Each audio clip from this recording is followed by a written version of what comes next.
We are officially live right now, man. We back. We We are are back. officially live, man. We are back. We are back. We are back. Happy Sunday. Man, what's up, E? What's going on, man? Happy You not Sunday. Yeah, you're not a mother, but it is Mother's Day, so happy Mother's Day, brother. Hey, man, I really appreciate the sentiment. It's a lot of mothers out there, and we appreciate all of them. And Indeed. glad to celebrate Mother's Day. It's me, Indeed. your host with the most, the man with the plan, the ex that made him flex. Mr. Eric McLoyd, and I'm flying the friendly skies with the homie Big Stu. How you doing today, brother? Yeah, man. I'm great, man. I had a really good week, man, on the business side and personal development side. How about you, man? How are you doing, bro? How was your week, man?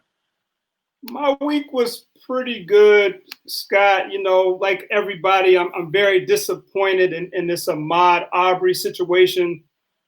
Yeah. And like many of us are, so I spent a lot of time reflecting on that this week. You know, how did that hit you personally as you kind of consumed that situation? Man, Fast and Furious, man. It came in with flurries, man. I first started seeing people post, you know, I didn't know what was going on, and then the next day I see this footage, and man, it hurt, man. Really, really hurt. Saddened, brother. Just really, really saddened. I thought this was something that happened like earlier in the week or something, bro. Then to find out it happened in February just really, really broke my heart, man. Just really sad by that, man.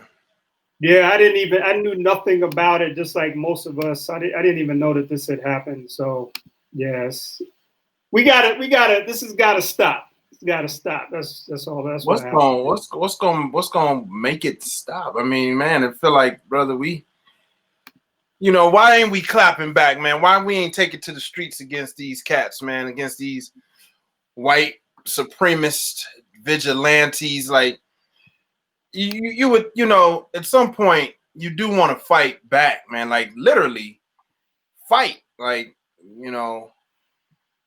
I don't know why we hesitate. Even, and I'm talking about myself as well. Like, what's the hesitation? Is it just the brainwashing over the years? Like, what's the hesitation, man? I don't know what the hesitation is. I feel like nowadays people are fighting back through the use of social media. So they're kind of fighting back that way. But as you're kind of alluding to, there's got to be some other ways to fight back so that this stops. Because this is happening way too often. A man is unarmed to be killed like that. Like, we know why, but it's just something that's ridiculous, man. It's a coward move. You can't even, what, if you feel that strongly about the man and you thought he stole something from you, why not fight him with your hands? You got your son with you. You got to shoot him and kill him. And then to find out, when not even any reports of armed robberies, no report. It's just like, it's hard to believe that cats is really out here on the vigilante against black folks. The hatred is that heavy. I think that's part of it for me. It's like, maybe I'm delusional in thinking that they really hate us that bad, bro. Like, for real? Like, yeah. I mean, it's clear to me that the hatred is there. Certain people definitely, to even put your own freedom at risk to kill a man, that's unarmed. To me, that's really deep. Like, even if you feel like, well, I have this certain privileges, nothing's gonna, I'm gonna be okay. You would have to know that there's some risk that you might get in trouble and that your freedom could be taken. But it's like that's not even being considered in that moment. Forget if you care about me. I don't want you to pretend like you care about me, but for your own family and your own freedom, it's like they don't, some of these people don't even seem like they care about that. Yeah, that's a real thing, man. I don't understand it. I don't understand it for the life of me. But they was free for what, 4 months, 3 months? Yeah. Like they had gotten away with it, bragging about it on to their friends, bragging about it on the internet. Yeah, definitely. Bragging about it on the internet for way too long. For way too they had gotten away with it. And like the most recent post said is like they weren't arrested because they saw the video. They were arrested because we saw the video. Right. And there's so a lot of questions around that I have, but I'm heartbroken, brother. I'm heartbroken. And his birthday was Friday. Yeah. Heartbroken, man. Now I chose not to actually watch the video. Did you watch the video? Yeah, man. I had to. I'm that dude, man. I saw the video, man. Hurt my heart, man. Yeah. I'm saddened by it, man. Like, it's fucked up, man. It's that's how I really feel, man. Like, no other way to describe it. Very overwhelming, man. I'm overwhelmed, man. I'm really hurt by it, and I'm at a loss for words, brother. And I'm normally never at a loss for words. Yeah, I feel you. Lost for words, man. I'm tired. I'm tired of it happening. I'm tired of. I didn't watch it. I don't even want to see it. But I want to try to figure out what I can do to try to help stop this from happening. And I'm sure other people are thinking the same things. But I agree with you. We got to figure out some solutions for this to stop. This is crazy. Yeah, man. Talking ain't gonna get it, And I hate to advocate for violence, but you keep getting beat on enough, man. Eventually, you gonna swing back, bro. Yeah. And I know it don't just take much for us to get locked up in jails and murdered in this country. But we gotta fight back. Like we can't, son. So one of the things that I did say is like, I'm definitely an advocate for everybody, all the black men. If you have the ability to purchase and get your arm up, secure your arms legally, and get your concealed carry if you don't already have it. I'm a huge advocate for that. And then I don't know if it's gonna change anything, but at least I can say back up off me before. I can draw my weapon too, Right. To purchase and get your arm up, secure your arms legally, and me or you, get your concealed carry if you don't already have it. I'm a huge advocate for that. Yo, E, and then can you hear that? I don't know if it's gonna change anything. It's like it's behind. I can draw my weapon too. Right. Is it playing on your end or my end? Purchase and get your arm up, secure your arms legally, and I think that's playing on your end. Okay. That's all right. A little rough technical difficulty. We good. So you were saying arm up as a strategy to kind of keep them up off you. Yeah, man. I mean, we got the right to bear arms. Get your concealed carry if you can, and protect yourself. I mean, no doubt. I never want to go to jail. I never want to spend any time in jail, man. But I definitely want to protect myself. Yeah. I think I'd rather be in jail than have an untimely death at the hands of someone else. Right. The hands of someone else who's not authorized to even be approaching us about anything. We got the problem with the people that are supposedly authorized, but then we got these other individuals that are not authorized in any way, shape, or form. And they're taking people's lives as well, taking Black people's lives as well. So no doubt. Well, I hear in the state of Georgia, they do have a law where citizens can go. You can make a citizen's arrest. You can detain a suspect until the authorities arrive. You can do that in Georgia. I did see that, but obviously they didn't follow that protocol. Way beyond that. Absolutely. So yeah, it's a tough situation.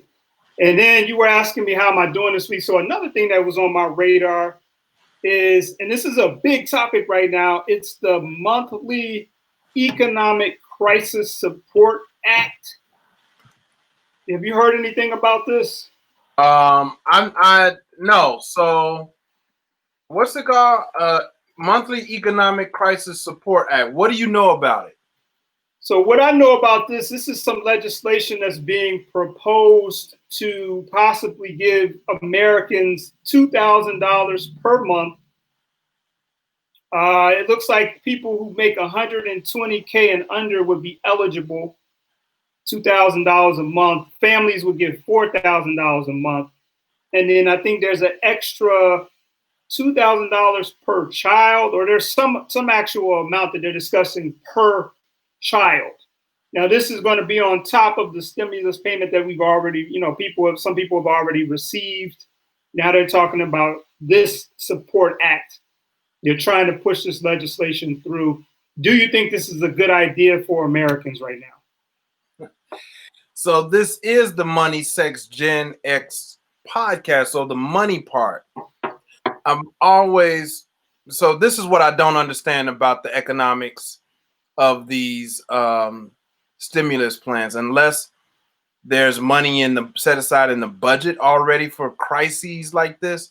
Yeah, I do not understand how any organization who is already operating in the deficit can generate cash. I don't understand where they pull the cash from. And so we already did a $2 trillion stimulus package.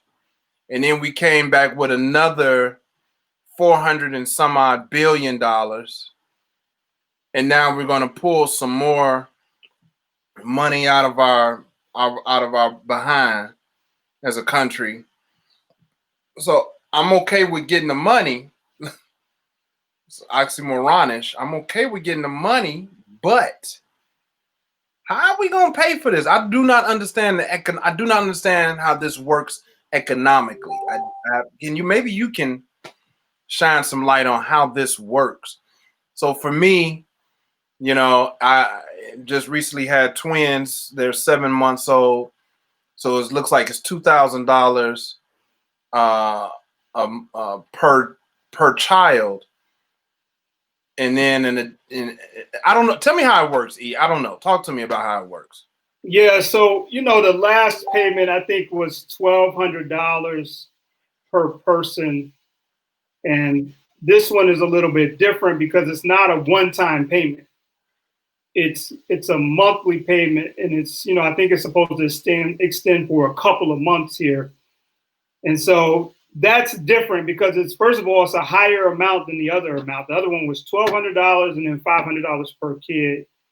This one is $2,000 a month. And I think I want to say at least $1,000 per kid. I would have to look that back up, but it's on an ongoing basis. Now, here's my problem with it. How do you really get this money to the people who need it? Because if you're basing it on those who make $120,000 and under, if I'm still working and I'm bringing in $120,000 a year, why do I need an extra $2,000 a month? So this isn't focusing on people who are unemployed. The criteria is based on your income. So I'm employed. I'm making, say I'm making $119,000 a year. And so on top of that, I'm going to get another $2,000 per month. I have a problem with that. And my problem is, to your point, so it's already not clear how we're going to deal with this as a country in terms of this additional debt. But you're depleting the resources faster when you're giving the money to people who don't necessarily need it.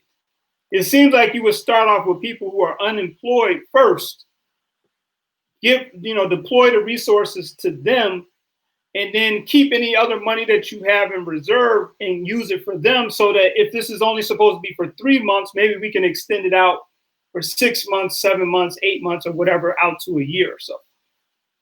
That's my problem. And I had the same issue with the first stimulus check. It's like, if you're already working and your income hasn't changed, why do you need a stimulus payment?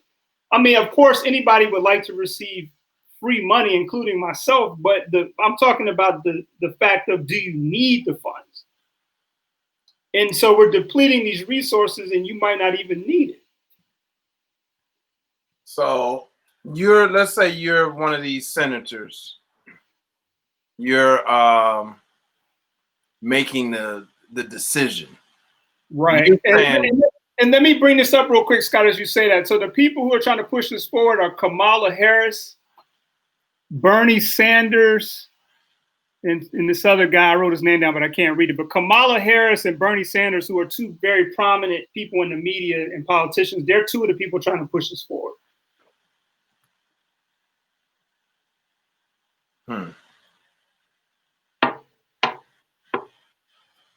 So what this sounds like is, because it's just a lot that I don't understand. Let me be very, very honest. Okay. And so I don't have a lot. I honestly don't have a lot of context. I started to look into it. As a matter of fact, there's an article that I'm actually reading about it right now, and I don't know if anybody can see it. I'm gonna share it on the screen. You can't really see it, but I'm gonna share it, and the people can take a look at it right here. 2000. This is in Forbes, right? Mm-hmm. And it's basically saying, the article starts off by saying $2,000 per person plus $2,000 per child. Wow, it's $2,000 per child. Wow. Monthly Economic Crisis Support Act would send payments to over 90% of Americans. So the headline alone is like, okay, cool. But I do have, I guess I don't know the inner workings. Like you're saying, if I still have my job, I'm working from home, and I make $65,000 a year, and I'm working from home, I'm still getting my check. I'm a teacher. Teachers are still getting their paychecks. Right. At least in the city of Chicago, teachers still are getting their normal paychecks, because this is considered an act of God. And so that's a benefit that's in the contract for teachers. So I'm making $65,000 a year. And like you say, so I still get paid? Still get paid. Still get the check. And $2,000 per child. I think it's up to 3 children. So and then after that, it's $500 a child. Yep. That's interesting, especially, like I said, if your employment situation hasn't changed, and yeah, okay, that would be great to get the money, but again, are we going to deplete our resources faster if we're giving it to people who already have income? Income hasn't changed. That's my point. There's no change in income. Now, if your income has changed, of course, you should get whatever. And I guess that's my point too, is like, lately we just been making new money. And we not printing cash. It's just like digital, it's the stroke of a couple of computer keys, and the money is direct deposit in your account. So we're not necessarily printing new cash. Yeah. So now that starts to lead me into these other questions about the future of money, and are we getting into these like normalized incomes where it's more like, is it communism, or is it more like more into socialism? Seems like it's universal going that way. Yeah, it might. The socialism, I could see that possibly. I know of some people I was talking to. They're consumed with this concept of, is money even a real thing? Right. Right. So if we can just say, oh yeah, presto chango, we're gonna give you $2,000. We're gonna give you $2,000. Going into socialism. Right. Where's that money coming from? And so it's like, okay, we can just generate money at any time. And if that's the case, why do we have some of these other problems that exist out here? If we had the ability the whole time to just create money. Or is it actually money that's being created in terms of the concept and how we look at it? No, I think it's a slippery slope. I think we're about to head down a slippery slope. Mike Tyler is in and he says universal basic income. Yeah, universal basic income. Now, to this, what we're talking about, someone told me the other day that in England, they were already doing something similar to this, where they're just, they're giving everybody this money each month while people are on quarantine. I don't know if it's true. I didn't get a chance to research it, but I would imagine if England is potentially doing it, there are other countries out there that may have been doing this. I'd be interested to know if it's being done successfully and how people feel about it in those countries. So are you okay with universal basic income? Are you okay with being at you and your significant other, $4,000 a month? Are you good with that? No, I'm not. Why not? All you need are the essentials. You just need the essentials: food and toilet paper, and you're good. I'm not okay with it because I am a capitalist. And I believe that there should not be a cap on the amount of income that I can bring in. I should be able to use my creativity and ingenuity and resources to make as much money as I can possibly make. That would take a lot of fire out of me personally if I was capped like that. I mean, maybe you can get to your beach, your retirement. You want to chill on the beach. Any $4,000 a month, you can do that. You can go and sit on the beach and chill out. You ain't got to work. Get a nice little apartment somewhere. Chill out. Universal basic income. So you sound like you would be okay with this. Hell no. Wow. No, that's less than what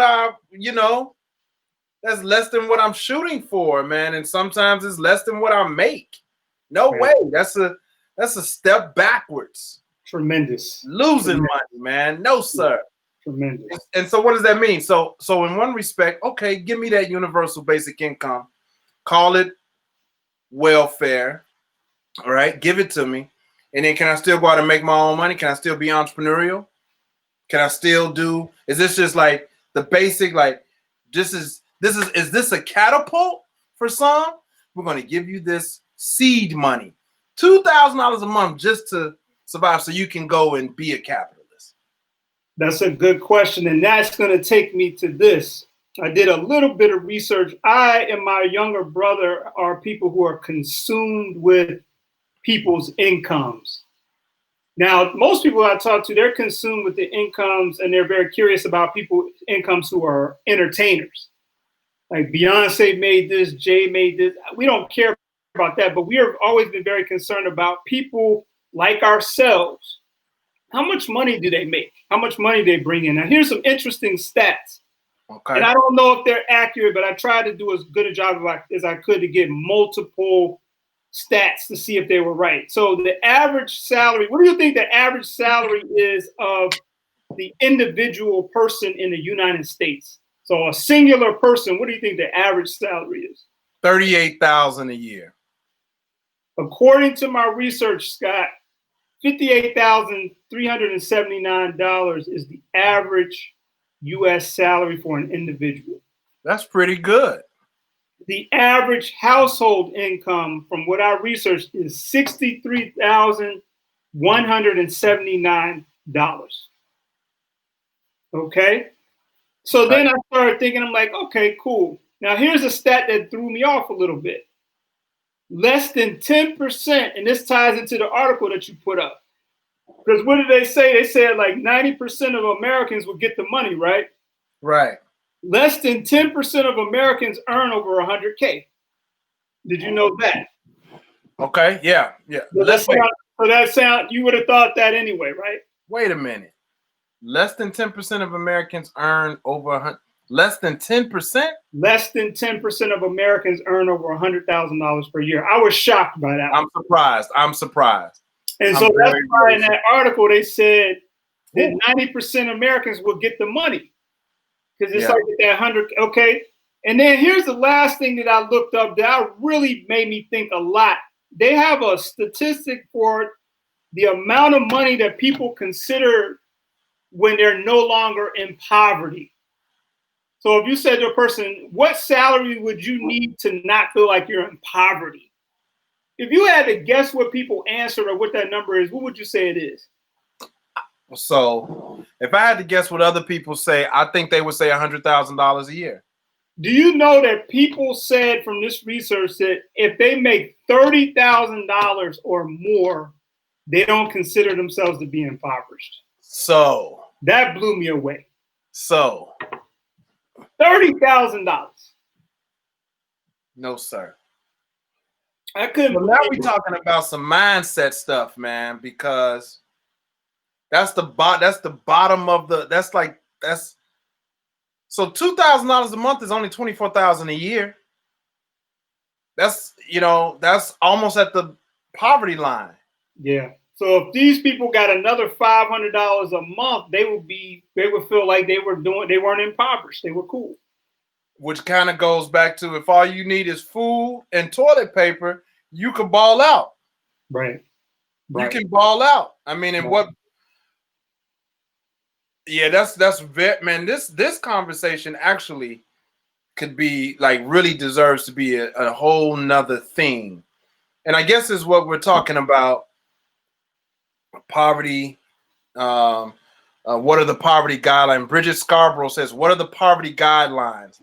And that's exactly what we're talking about. So, Bridget, what I do know in 2012 in Chicago, $19,000 a year was the poverty, like that was the minimum to survive and not be considered in poverty. $19,000 a year was the bare minimum. And now I think it's at around 24,000 now. Okay, yeah. So but this is a hell of a conversation that we need to have, because really it kind of goes back to what we talk about, Eric, with how we perceive money, how we relation with money, how we value money, and how we move the money. So in one respect, can you survive off? No, I mean, I don't know. Maybe I could survive off of $2,000 a month, but it would be a hell of a haul, man, to get there. Yeah. That's in some cases that's the rent alone, bro. True indeed. I mean, I always look at it like this. You could survive, you could figure it out and survive, but what would your quality of life be? I think that's the bigger question. And I think that's the reason why some people wouldn't be content with being capped off at $4,000 per month, because we all have different standards for what our quality of life should be. Some people wouldn't be able to have their same quality of life at $4,000 a month. And that in and of itself would be like, no, you're not going to cap me because you're about to change my whole lifestyle. When other people getting $4,000 a month, they would be able to maybe improve their lifestyle. That would be a significant improvement. Yeah, and so the other piece too is like, it's $4,000 a month if you live with someone else. If you're alone, it's $2,000 a month. $2,000 a kid. I don't know if you can handle that. That would be interesting. But again, it's like, what is the message that we're sending if we're giving a person that's already making $150,000? No, say it's 119, so you're right at the cap. We're going to give you another $2,000 plus $2,000 a kid. To me, that's just very wasteful. You don't see it as an opportunity to kind of make up for what they lost over the last 2.5, 3 months. But I guess that's my point. We're assuming everybody has lost, but I don't think some people have. I mean, you got people like, so say people who are already doing business virtually. How does this hurt your business? I mean, it could, don't get me wrong. I mean, you might have less paying clients because your clients aren't working and they can't afford your fees. But I have a lot of people that I deal with, their situation has maybe improved by being at home, and they're making more money and not less. Should they get a check? I would say no. And that might not be a popular comment, but I just don't think we should get it. I mean, I would rather that money not come to me and go to somebody that actually needs it for a longer period of time. Man, so do you want your $2,000? I'm not going to be, I won't get it. I won't get it. I'm not going to be okay. Yeah. Okay. I didn't.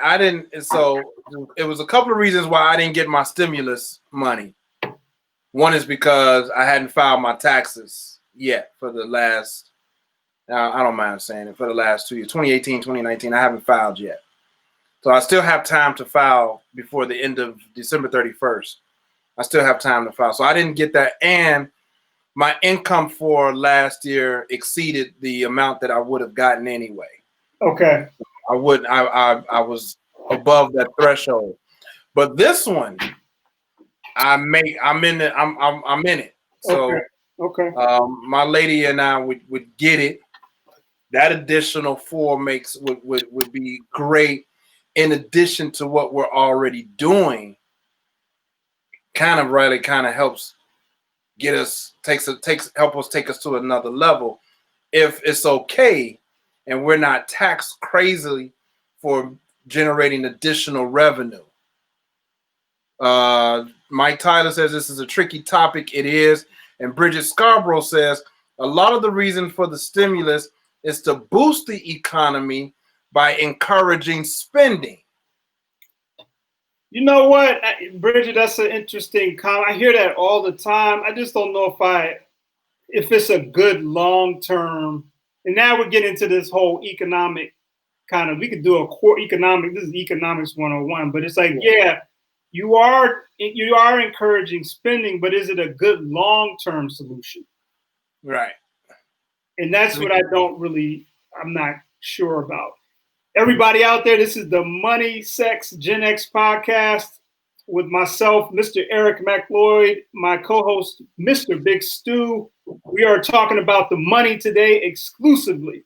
We're talking about money, and we're going to dive into the main topic in a few minutes. But yeah, I don't know if it's a long-term solution or not, but I want to read this last comment from Bridget. She said, if people are broke or fearful, they will not spend and the economy will crash. Yeah. So you could give people the money and it might not serve its intended purpose if they keep the money. It's a good point. Or does it work the same if I invest the money? Let's say I don't go shopping. Let's say I just put it in a Roth. Let's say I put it in a CD, or I put it in the market, I put it in Bitcoin, That definitely helps the economy for sure. All of that helps the economy, just like going to Nike. Oh, absolutely. No question. Well, then I'm all for it. An additional couple grand a month. If it's free money, bring it. But I got to read the fine print. Okay. Is this money expected to be? I don't even mind it being taxed. I don't mind it being taxed. But is it expected to? Is it a loan? Or is it just an advanced payment? Is it treated as income and taxable income? I think it's going to be like the first payment. It's not going to be taxable income. Which that's that's nice. That's cool. But But I do see that our great grandchildren are going to be paying off this country's debt. Yeah, explain it to me though. It's like we always talk about we have all of this debt, but if we can just create money whenever we want to, why can't we just create enough money to get rid of the debt? So my understanding, and you can help me with this, and anybody out there, please chime in on this. Supposedly China is sitting on cash. We owe China a lot of money. I understand among all countries we owe, prior to 2008, we owed upwards of, and you can Google it right now, what's the current U.S. debt, but it was upwards of $13 trillion in debt, and ticking, right? Right. China wants their money. Yeah, of course. They want them. They don't want the digital. They want their money. And so I think that's part of the problem, that we get, like people want their money, man. So we got to pay them. So why can't we just create the money to pay them off? Why can't we just? People are fearful. I found a new way to use the. So you saying why we just don't print the money and pay them off? Yeah, since we are able to, it seems like we're able to just generate money whenever we need it, right? I mean, that's where the stimulus money appears to be coming from. Well, doesn't that create deflation? It could, but it will get rid of the debt, though. I don't think it works like that, man. But I want to know why not, and we're going to get into that. So, did you study econ in college? I took a semester, but it wasn't my major or my minor. But I'm into it. I'm into it. I studied it probably not as much as you did. I'm not an expert, but I'm just trying to understand, why can't we just create the money, pay off China, and keep it moving? Why can't it work like that? Why can't the value decreases, and now you paying $1,000 for a loaf of bread? And now you walking around with $500,000 in your pocket as spending money, because you can just create money, and now the value, because you can create it, the value. So it's that piece about scarcity. The value, if it's too much in circulation, it doesn't have the same value. If there's not enough in circulation, the value is increased. And so the dollar is the same way. If there are too many dollars in circulation, if everybody got $1, hell, then what's the value of my dollar? Well, you know how the Fed, they do this tightening, and with the interest rates and all that. Yeah. I just feel like if we can do that, we could just go ahead and create the money. Yes, the value would drop, but I think over time the value would return, and the benefit would be that the debt would be cleared with China or whoever else that the United States owes. Start off with a clean slate and move forward, versus being in and holding. You have to deal with China now for all these different years, when you could just get rid of the debt and keep it moving. So you say, just like we did with this country, printed, or we didn't print, but we created $3 trillion over the last 2 months, create 13 trillion and give it to China and get them out of here so we can be debt free. Yep. Aren't they proposing something similar when they talk about getting rid of student loan debt and all that? Have you seen people trying to get that type of legislation out there? To me, it's the same concept, like getting rid of debt and allowing people to move forward. It's just like a charge off. And so, okay, what happens to the big corporations when they're allowed to walk away from all this debt? Yeah, they can walk away and start over. Why can't the country do that? So okay, I'll look. I'm gonna go with you on that. Okay, E, you owe me $1,000. Forget the 1,000, keep it, bro. You don't have to pay it back. But then if you need it again, but your rating decreases, like, yeah, I can't rock with you no more. Yeah, it's gonna be a temporary hit. I'm not saying it won't, but I feel like it's necessary in order to. I mean, I'm sure they're talking about this in Congress now. Like, why would we create this money and give it to the people? It's going to be a short-term disaster and all. But then you have the other people arguing, well, we need to do this for the long-term growth of the country. We need to create this money, give it to the people, $2,000 a month, and then we'll lick our wounds and keep moving into the future. Something to think about. Now, I could be totally wrong. Again, I'm not any type of econ person. I'm just trying to use common sense, what I consider common sense, to address this issue. So I don't know, man. I don't know. I think the new money, I think cash is definitely going out the window. I think it's all about social currency and digital currency, but more so social currency.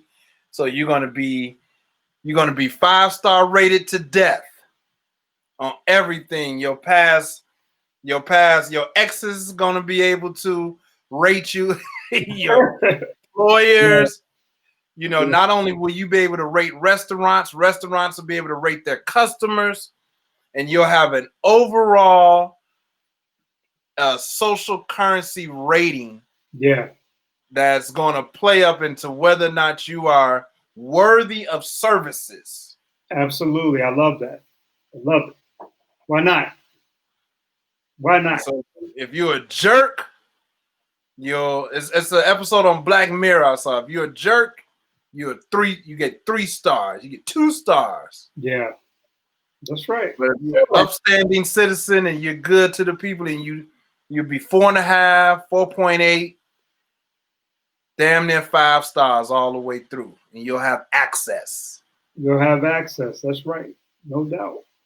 Now, I want to move this conversation forward. I feel like there's a direct tie here into our main topic of the day. And that topic is, and it ties into this econ situation, is college a joke?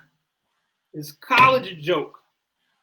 You do not know how long I have wanted to talk openly and publicly about whether college is really a real viable option anymore for people.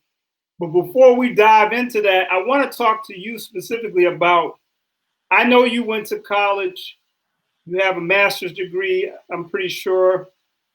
I do. What actual skills, because for us to say it's a joke, for us to even ask that question, I think it's a good time to analyze, what did we actually walk away with from college that you could not get anywhere else? Please talk to me about that. What did I walk away from college? Relationships. The ability to establish solid relationships. I don't think I could have gotten that had I not gone to college. Okay, I'm gonna press you on that in a minute, but I want to also ask you, so what other skills did you learn how to network and build relationships. What other hard skills did you walk out with? What did you learn how to do? Because I always tell my children every day almost, I'm like, people are only going to pay you based on what you know how to do. And so I asked them, what do you know how to do? What can you do? And I want to know from you, like, what did you learn? So you made an investment and you went to school, but when you walked out, like, did you learn anything that you couldn't have learned doing something else? Man, what? Like, I didn't go to school. I didn't go to college for a technical skill.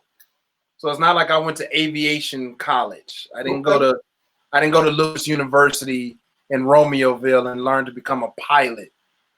I didn't go to school for architecture. I didn't go to school for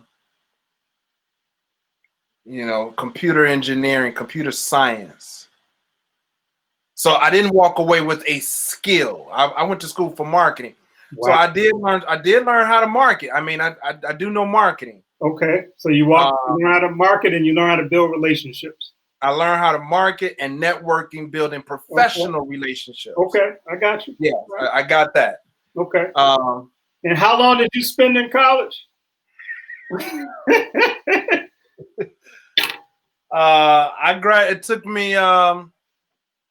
It took me 6 years to finish undergrad. Okay. Okay. I sat out a couple of, I don't know, I got to defend my 6 years, but I sat out a couple semesters. And then when I transferred, because I actually transferred schools, I lost some credits. So I had to make it up. Okay. So I had to make up 2 years worth of credits. So 6 years. Okay, 6 years. And so For undergrad, a year for grad. Okay. And in that grad program, was it basically the same things that you walked away with? You learned how to network and build relationships? No. Grad school was it was like drill and kill. It was drill and kill in grad school. I went to Roosevelt, business and marketing, drill and kill, man. So it was just like constant, what do you call them? Case studies.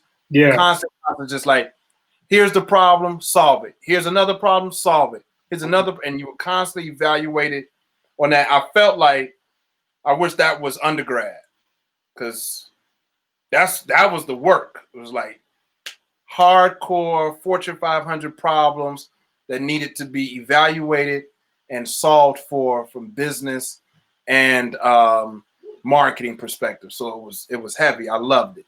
Okay. I don't know where else I could have gotten that experience. Okay. And by the way, you see what Bridget says about college? A very bad joke. And Mike Tyler says, what'd you say about Bridget's point? I agree. And Mike Tyler says, operative versus speculative experience. Wish I knew a little bit more about that. Yeah, I wish, Mike, could you elaborate on that a little bit? I'd love to hear more about that. Operative versus speculative. So what about you? Did you get out of college? Like, what did you get in college that you couldn't have gotten somewhere else? I'm one of these dudes that always walks around saying college is trash, it's garbage. You know, it was no benefit. But I thought about that this week, and I actually did walk away with some things. So I learned how to write. I learned how to become a better writer. I learned how to do research. Definitely. I learned in my master's program, I learned the language of business because I had no clue.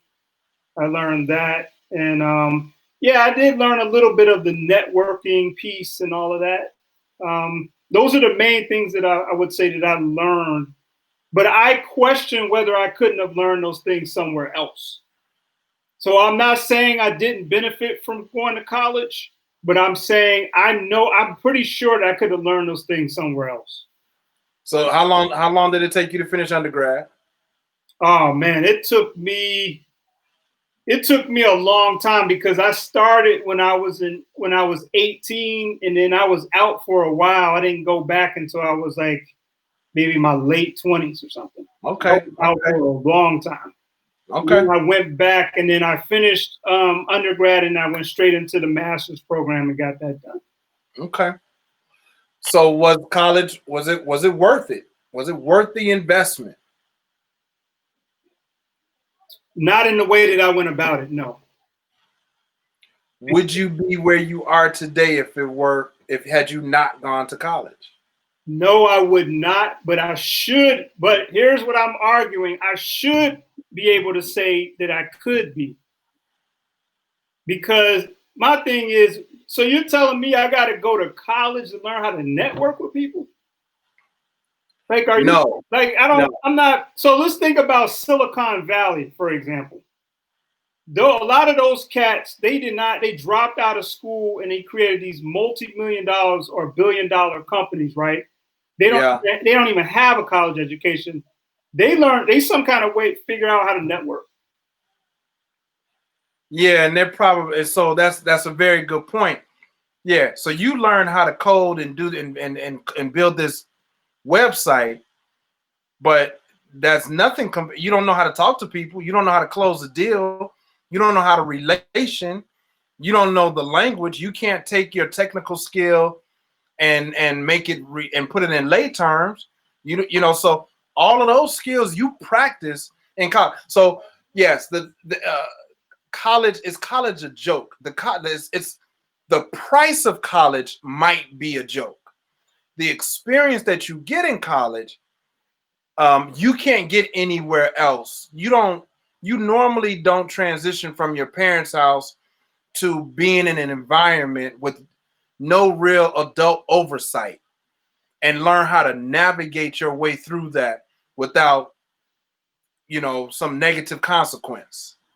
That's what you get in college. Like, you got to figure shit out. You got to figure out how to get along with your roommates or your suite mates and respect authority from your peers, whether it's your RA or somebody in one of these offices that are probably another student. You got to learn how to talk to people. And there are no other spaces where it's a concentrated amount of people where you can go and learn how to do that. So let's think about these spaces where you can go and work with people. What do they call the co-working spaces? Yeah. If a person graduated straight out of high school and they went to one of the better co-working spaces with all these professionals in there, couldn't you still learn a lot of what you're talking about in one of those spaces versus going to college? I would argue no. In a co-working space, if I can retreat to myself. You can retreat to yourself in college, but it's hard to avoid your roommate. It's hard to avoid the fact that you got to share this bathroom. Like, you don't have to share you have common spaces in those co-working spaces, but you don't have to share those spaces. Like, you can avoid the interaction. And sometimes you can avoid the interaction in college, and sometimes people just drop out. They avoid that interaction. They drop out. That's right. And then at some point they realize, shit, this is hard. I got to finish school. Because that's the training ground for professionalism. Okay. So what I'm trying to argue here is, are you familiar with Techstars? Yes. Okay, one of those types of. Why couldn't a person go to Techstars and get an apartment with 2 or 3 people? Yeah. Right. So there's your dorm and all of that interaction. You go to Techstars, there's a professional environment where they're going to scale up your business and your networking and all that. Why isn't that model more popular? It's cheaper. Yeah. You will probably walk away with less debt, and you probably would walk out with a sustainable business venture. You probably just named exactly that. I mean, Techstars is dope, but they are missing that component. Like, you don't have to share a living space with someone. Yeah. And then also in Techstars or in college, again, it's that learning that chain of command. Like, you can't just move out your apartment in college. You can't just move out your dorm. And you have to follow the process. You got to go talk to your RA, then you got to go talk to someone in housing, and then you have to wait, and you have to fill out this app. Like, so I think that what you described though is a huge opportunity for organizations like Techstars to create that. And I think we're man, you ahead of your time, brother, because I think we're right there right now in where we are shifting in education. We are shifting in the financial industry. We are shifting in all of these different areas of infrastructure of our lives. And I think you're talking about another one because, yes, the universities really were pretty much unfazed by this COVID piece. And I say that because all they really said was, all right, everybody go home. We'll just continue classes online. But they really have to think about, what are they going to do with these dorms and these buildings now? Right? Because I don't imagine that all universities just be like, everybody come back to campus. They can still do online education, but what are they going to do with these spaces? And how do you figure that out? And I think that what you talk about with Techstars and that model, I think you're really ahead of your time with something and figuring out how we move forward and what college looks like going forward from here.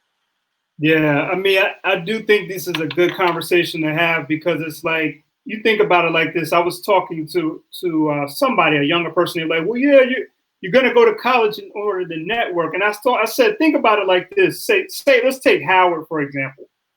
say you don't go to Howard, but you move to Washington, D.C. Say you're just out of school and you're trying to get a business going. You move to Washington, D.C. within a couple of blocks of the campus. You got your business venture that you're actively pursuing. Why can't you just go on campus? Because people always say, well, you're going to network. Why can't you just go on campus every day and network with the people who are in school? Why do you have to be enrolled to build? I do think the relationships are important, but I don't need to be a student there to build those relationships. Right. But just go on campus and build them. Nah, because you're not in the, no. You're paying to be a part of a community. So if you ain't paid to be in this community, you don't have access. That's what the tuition is. So you're saying if you go, so there are some schools that aren't as easy to enter. Like say, have you been on Hampton University's campus? No, I've never been to Hampton. So Hampton's campus is a little different than Howard, right? Like you can't just pop on campus. You have to go past the guard gate and all of that stuff. So yeah, I get it. But like those campuses that are like open, I would argue that you do have access. So let's use schools in Chicago. University of Chicago, Northwestern. University of Chicago, let's use Northwestern. You can walk on campus all day. You might not be able to get into every building, and Loyola. So say you're at the Lakeshore campus of Loyola. You can't get in all the buildings, but you can certainly get in the campus enough to interact with people. And I'm just saying, maybe we should start thinking about that. If I'm going to pay $100,000 to go network, is there a way to get that cost down? If that's the only thing I'm going to walk away with and I'm spending $100,000, there are people I know out here with $300,000 in student loan debt. Absolutely. Are they doctors? No. They just they didn't go to school for the humanities, did they? No, I mean, they're somewhere in the middle. Some of them are attorneys and things of that nature. But the thing about it is like, because we're not taught how to even get these student loans in the proper manner, you know, they probably have way more debt than they should even have. But my thing is, unless you're going to be something very specific, like a doctor, lawyer, engineer, or something like that, do you really need to enroll in college to accomplish your goal? I don't know. Maybe you do, but I just don't. Like I said, I learned how to research and write. I could have learned that somewhere else. Yeah, so I would have. Go ahead, please continue. No, I'm just saying there's no question. Did I get a quality education? Yes, I did. But I'm telling you, I could have learned that, especially in today's time. Like I was talking to you about how you offer digital courses and things of that nature. There's a bunch of people that are doing these things. I'll use Dr. Boyce Watkins, for example, Jay Morrison, you know, a lot of these types of people. They're offering not just some BS content. They're offering college level content that you can consume for a very low price. And they are actually teaching you how to network with people too, if you listen to them. Yeah, my son is enrolled in one of Dr. Boyce Watkinson's classes. And I see the other classes that he offers. What's missing is in my offerings, my online offerings, and Dr. Watkins' offerings, what we're missing is not just the certification, but the certification being recognized and accepted as valid when you go looking for a job, right? Because people want to know that you have completed some sort of training. Like, where'd you get your training for business or to do this work? And that's just got to be validated somewhere. You know what? I'm going to push back on that. I think that's a very valid comment, but I don't understand how somebody could go to Silicon Valley and create $1 billion company with no formal education, but then somebody who's not trying to do anything anywhere near that needs a certification. Just to make what's the numbers? Just to make $58,000 a year, or $30,000, not to feel impoverished. Who are we really looking for certification from? And to me, that speaks to a larger question. Why are you really going to college? Is it so that somebody can say you're official, you went to college? Is that why you're going to college, or do you really? Because I know when I first went, I think we talked about this before. Didn't even know why I was going. Yeah. But society told me that I needed to go to college. And that's what I'm trying to get people away from. So I think you and I are both saying, yes, we benefited, but I'm just going down this different road of saying I could have benefited somewhere else. And I'll tell you one place specifically. I'm in the financial industry. If I had known about the financial industry, man, there is no way in the world that I would have spent the amount of time that I spent getting all these degrees and certificates and really just looking for validation. Oh, you went to this school, you went to that school. Are you kidding me, man? In 2020, that's what you want, a pat on the back? Yeah. Yeah, we didn't break from that training. So let me go to our comments real quick. Again, Mike Tyler is saying it's kind of like the trade vocational route of post-secondary routes versus the traditional academic or college routes debate that he has with his students. Yeah. Vincent Brown says facts. You know what we're talking about. This is facts. And then Mike Tyler also points to an above article at the teachingchannel.com, the fallacy of advanced degrees. And he says, it reminds him of that article. I can't pull the link, but it's there. And then overall, Mike is saying, great discussion overall. What I am saying, Eric, is to your point, yes, you can take someone who is really zoned in on building an amazing application. And that's not as straightforward as it may seem.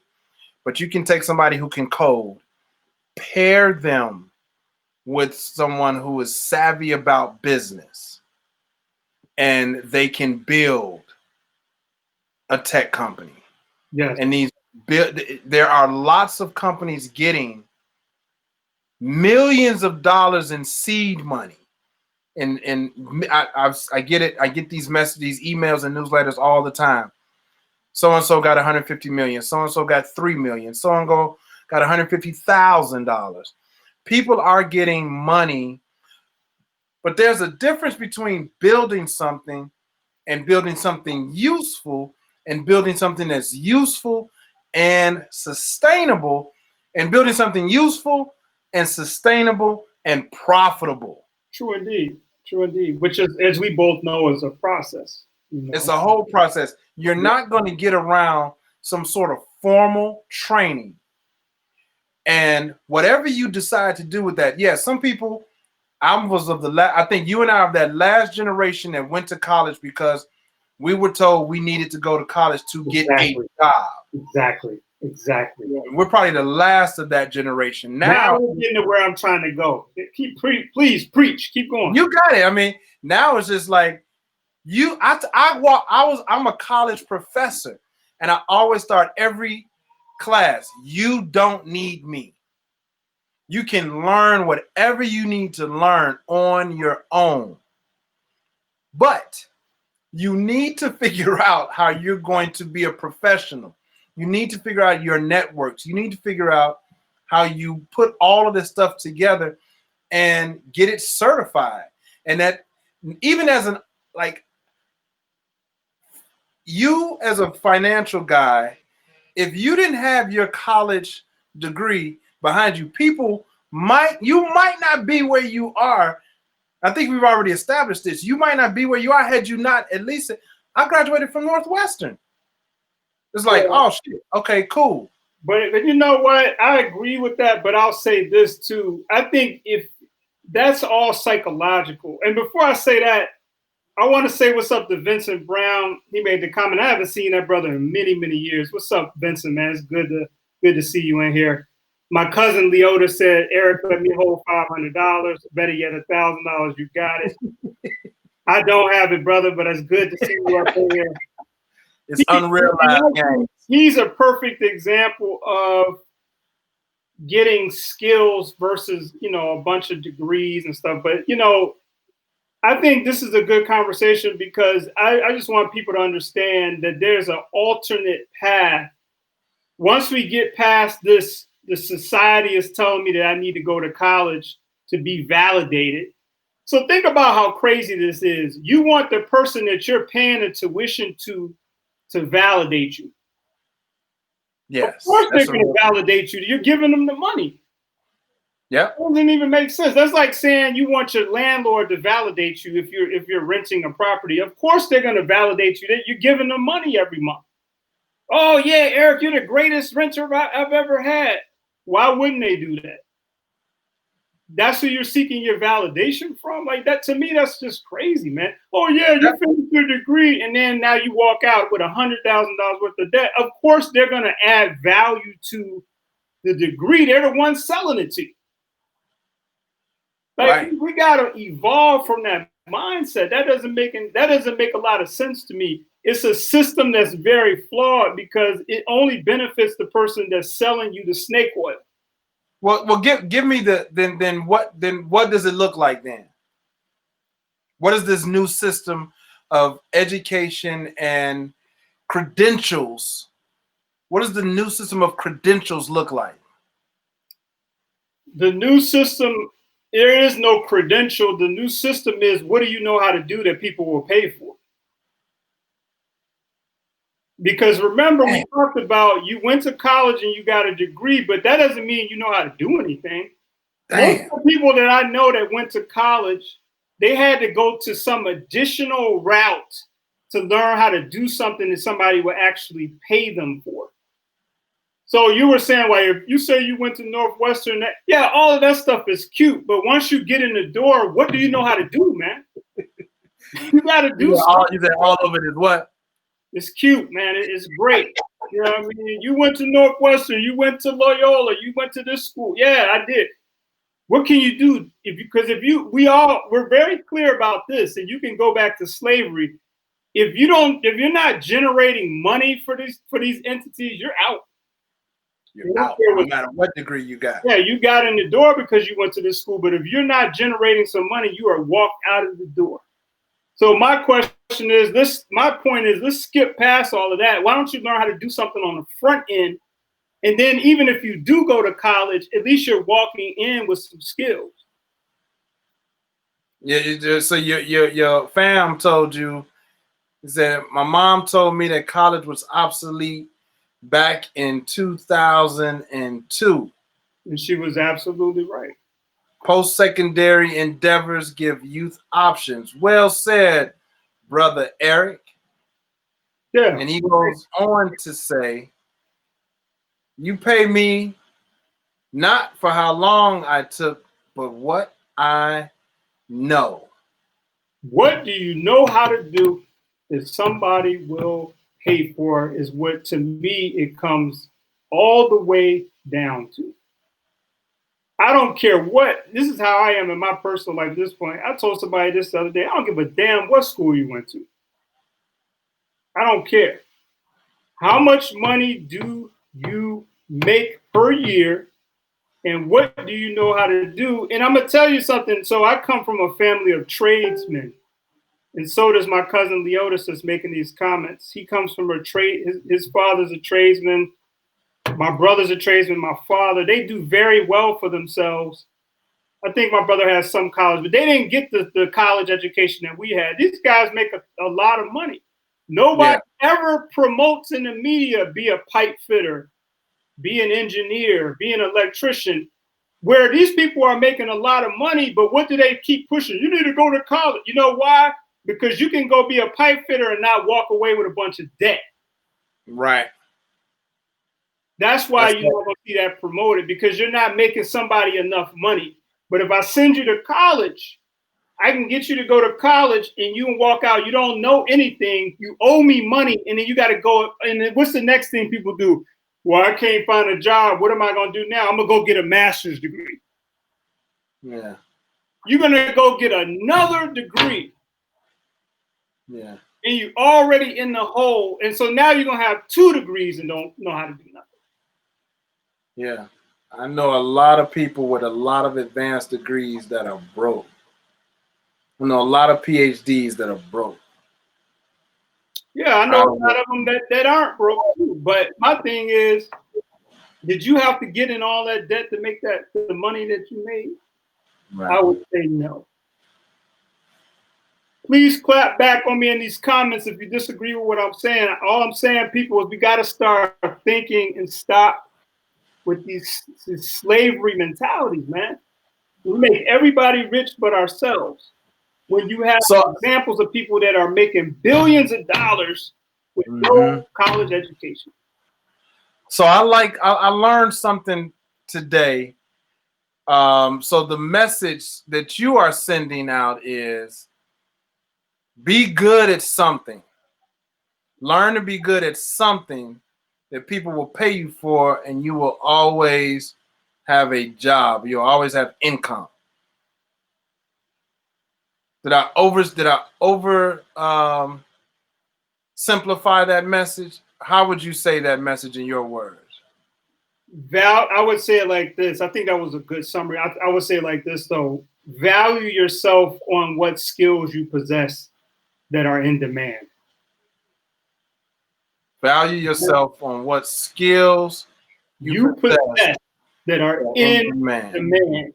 So if you're out there right now and you're going to get your bachelor's degree and you're at some so-called good school, I want you to ask yourself right now, what skills do I have that are in demand that somebody would pay for?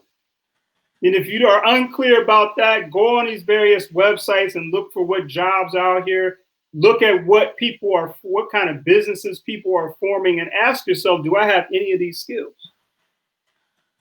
And if the answer is no, you might want to think of a secondary strategy. I would agree, man. You know how to market, learn how to market yourself. Mike Tyler says, union jobs. He said, you got it, Doc, and know how to market yourself. So the future of education is figure out what the people need, learn it, and give it to them. Are we saying don't go to college? No, we're not saying that. We are saying think twice about if you need to go, but if you do go in before you even sign that student loan paper. Be clear about what skills you're going to walk out with. Think about it. Say you want to be a lawyer. Okay, you got to go to school to be a lawyer. That's not something that's debatable. Engineer, you probably got to go to college for that. Doctor and all of that. But outside of that, a lot of these careers, you don't necessarily. Let's use this as an example. So one of the hot things that's in demand right now is everybody has companies and they're looking for social media people to run their marketing, right? Yep. Do you need to go get a marketing degree to run my social media? I don't think so. No, but you definitely need to know there is a science to social media. There aren't a lot of programs where you can. Colleges are just now starting to offer courses, but there is a science to social media. That's very, very true now. Yeah, no doubt. So don't just think that I'm not trying to minimize it. Yeah. You got to understand how algorithms work and why Facebook doesn't immediately post your post to everybody, and why you. So you got to understand that, and the SEO stuff. So there are some technical things, technical components that you need to understand. I have always questioned the need to go to college. I know exactly why I went to college. I went to college because I was groomed to go to college. I was raised in my house. You are going to college. You are going to graduate from college, or you're going to get the hell out of my house. You're not just going to not go to college. And so it was never a choice for me. And getting the master's degree was definitely my choice. I knew that once I got my undergrad and started working, I knew I wasn't going to be able to work for anyone. Yeah. So I wanted the master's degree just for my own edification. That was just for me. So I've always questioned. I don't think college is for everybody, and I think there's a lot that you can do. You don't have to go to college, but you got to go get some training. You got to go get some skills, some certified training somewhere in whatever it is that you want to study. That is what I'm saying. Okay. Go get a certificate program. Yeah. Something. You got to go get. You got to know what you're talking about. One of the things that I feel like people overlook is real estate, for example. Yeah. So we all know at this point that real estate is something that you can use to make a really nice ongoing income for generations if you choose to. Do I have to go to college for that? Absolutely not. Do I have to even become a real estate broker or a real estate agent? Absolutely not. Do you have to learn how to do it, like you said, and get those skills? You do. But the best way to learn a lot of the stuff that we're talking about is just go out and do it. You wouldn't even suggest. I was once a realtor. I took the class. Okay. Got my realtor license at one point. You don't suggest that they go take that course? No. First? No. No? If you're out there, Jay Morrison, if you follow him on social media, he's from, I think he's from New Jersey. Jay Morrison has the best real estate classes I've ever seen in my life. I took that real estate broker's exam and all that stuff. This is better to me because his classes are more geared toward being an entrepreneur, not being an agent. Okay. I'm talking about making money, not having a bunch of degrees and certifications and licenses. I'm talking about pure income. His classes are far better than any of those classes, and they're cheaper. So this is what I'm saying, E.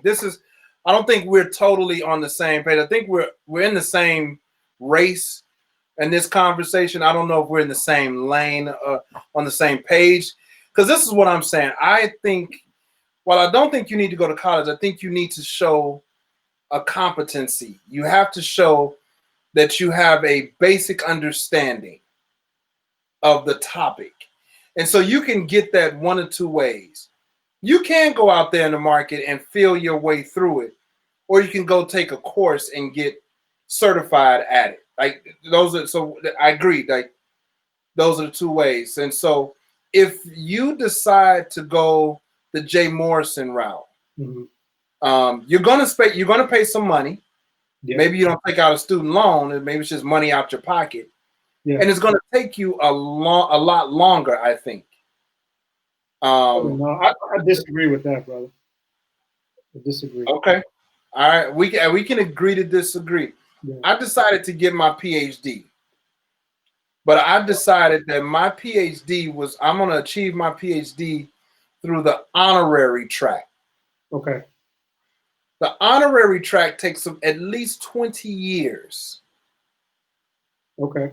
You have to do work in the space that you're in, and it takes a lifetime, pretty much 20 years. Okay. Now, I could have gone to a program. I could have gone to a booth or somewhere and gotten a PhD and been done in 2 months and paid a guap of money. But to your point, I think for me, being in the field doing the work, and this is what you're saying about the real estate, go do the work and get the experience. And that's where you get your education as well. And that's why I think it takes longer if you do it on your own versus going into an established place and getting that piece of paper. Yeah. No, I think those are good. Yeah, I think we're in the same universe. I'm trying to get into the psychology of why we do these things. You know, okay. Like I have a lot of clients, they always say, well, I'm going to go back and get a master's degree. And the first thing I ask them is why? Or it's something that I always wanted to do. And somebody taught me something years ago that I use to this day. If you're trying to figure out something, ask yourself why 5 times. And you might get to the real reason of why you're doing something. You know what I mean? Like, it's like, I want to get my master's degree. Why? It's always something I wanted to do. Why? Yeah. Or my mother told me it'd be good to have a master's degree. Why? Why? You know, just keep asking yourself why. And then you start to realize, man, it's really about other people. It's not even about myself 9 times out of 10. I want a PhD or I want a master's degree so that I can look good to other people, there's not necessarily any practical value in what I'm doing, especially if you're already in the field doing the work. Yeah. You want somebody to anoint you for something that you're already doing? Yeah. Oh, yeah, because you want somebody to say, oh, yeah, you got a master's degree. Pat on the back. You official. Yeah, you official, bro. I mean, it's almost like the same as like if you get rich and you want that G-Wagon, you know what I mean? The G-Wagon it's a status symbol, right? It's the highest level self-actualization, the highest level on Maslow's hierarchy of needs, right? Self-actualization. Yes. At the end of the day, there's still a level of ego associated with it. Right. Right? Shit, this is what I accomplished as a man in my life. Right. I got a degree. I made a lot of money. I had a great family. I raised some kids. I got it, blah, blah, blah. Yeah, true indeed. And what I want people to walk away from this conversation with is, I just want us to think a little bit deep. Like, maybe it depends on what your values are, but it's like, I'm trying to build generational wealth, right? Mm-hmm. So me having a bunch of student loans is not really conducive to that, especially in today's time where I feel like the degree is diminishing the value of it. And so you have to ask yourself, am I worried about people looking at, remember we had a conversation a couple of times back about people wearing certain clothes because they want people to look at them a certain.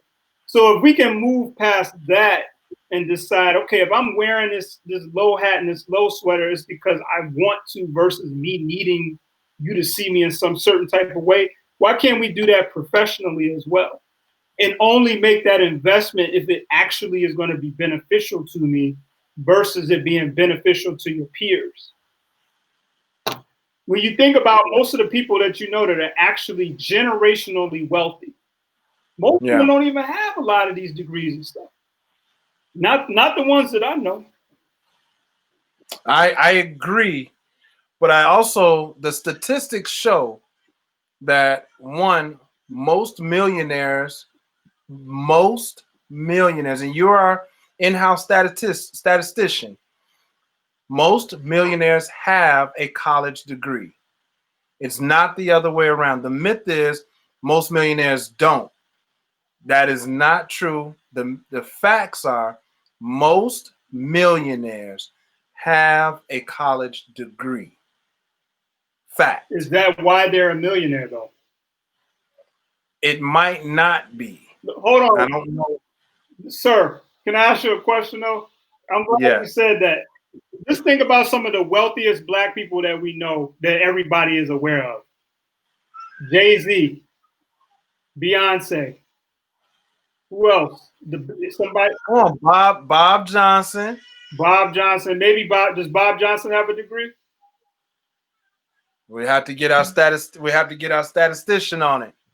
Nas, I would say Nas is very wealthy at this point. The rapper Nas, I know he does not have a college degree, right? I'm trying to just think about other people in pop culture. LeBron James, no college degree. Now I'm using these people because I feel like they understand the concept of generational wealth. They're not just trying to be rich. They're trying to have wealth for generations. That mindset is not tied to a college degree.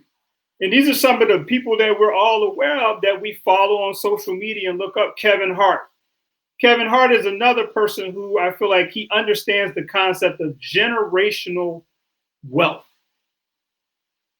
See, now you got me looking at the list of Black millionaires in the United States.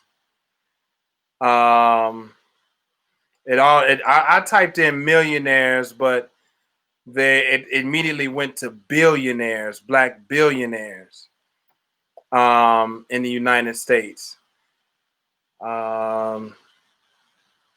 So I want to circle back, man. We got to put down that we're going to circle back on this conversation on the Money, Sex, Gen X podcast. This was a good one. Because now we got to dig into this. This is why we're here, to unfold these conversations, right? Yeah. And I want to know, I want to debunk the myths. First of all, I am pro college, but I am not pro-debt. I am anti-college debt, but I am I'm pro-education. Okay. May not necessarily be pro-college. I'm pro-education. Okay. I'm lying to myself. I value the degree. Go to college, guys. Go to college. Go to college. Boo! No debt. The problem I have with that, I know we're wrapping up, but it's like you can't get the education without the debt. I mean, most people's family, they don't have any money for them to go to school. So it's like, how can you value the college education without valuing the debt? It's attached. Go to junior college. Everybody out there, I am pro generational wealth. If you don't have to get a degree, please don't get in debt. Okay? That we agree on. Yeah, that 100%. No debt for school.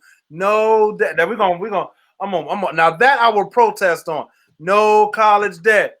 No college debt. I'm with you. No college debt. No college debt, man. And no low self-esteem. Like, I'm not trying to say that everybody who goes to college has low self-esteem, but many of us who initially did, the self-esteem wasn't where it should be. You don't need a college degree you shouldn't need a college degree to feel good about yourself. Feel good about yourself because of who you are and what your lineage is, not because of a piece of paper.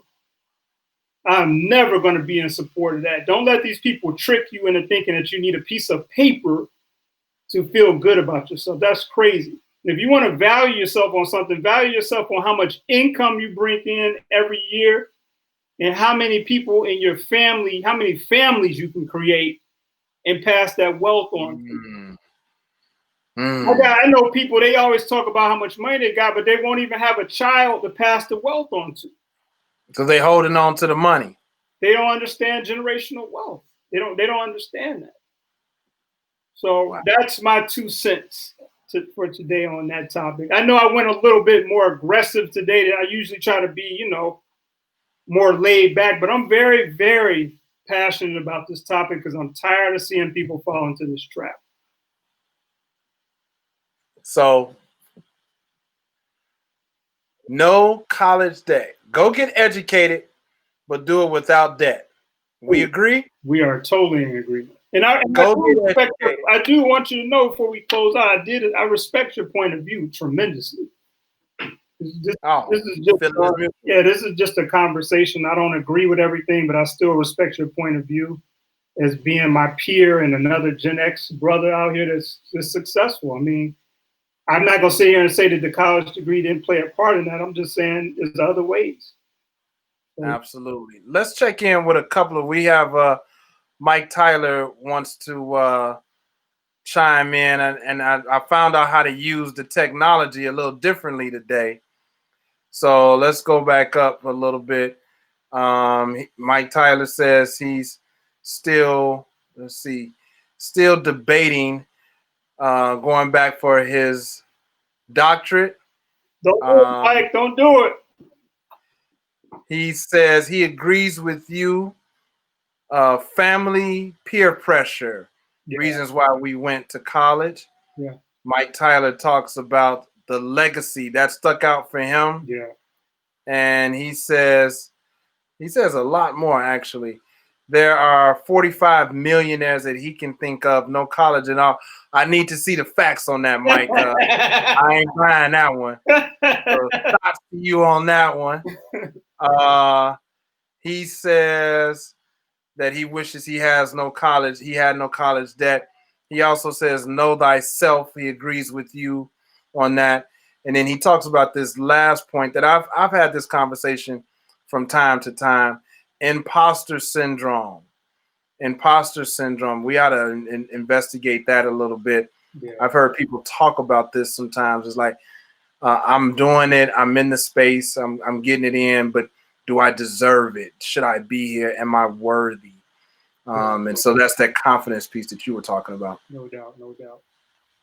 Well, this has been a great episode. This is episode number 5. We want to thank everybody for their support. We have over 1,000 views so far, hundreds of comments. We're working on getting the show onto Spotify and Apple and all that stuff. But thank you for rocking with us. This has been a blast. And Scott, Stu, you got any final comments before we close out? Man, great conversation.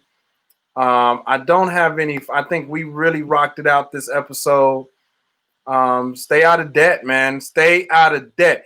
Get the $2,000 and stay out of debt. There you go. There you go. All right. Money, Sex, Gen X, episode 5. Peace. Peace.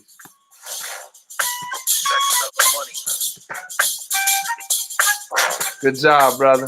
Yeah, same to you, man. I think we pushed the envelope a little bit, and hopefully people got a lot out of it. Yeah.